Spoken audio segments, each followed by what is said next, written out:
नमस्कार, मी दीपक दामले.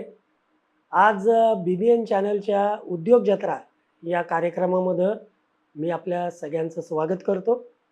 आज आपण भेटणार आहोत सुप्रसिद्ध उद्योजक आदित्य भागवत यांना. हे मोटिवेशनल ट्रेनर आहेत, हे बिझनेस कोच आहेत, हे सोशल मीडियामध्ये कार्यरत आहेत आणि अशा विविध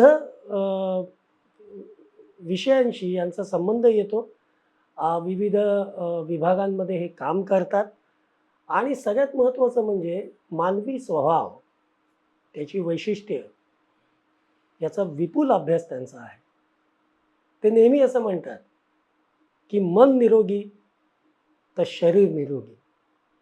आता बघा, मनाचा निरोगी असण्याचा शरीराच्या निरोगी असण्याशी संबंध काय हे जाणून घेण्यासाठी, कारण ते पुष्पौषधी यावरही त्यांचं काम भरपूर आहे, त्यांचा यात हातखंडा आहे. तर आज आपण पुष्पौषधी या विषयावर आपण त्यांच्याशी बोलणार आहोत.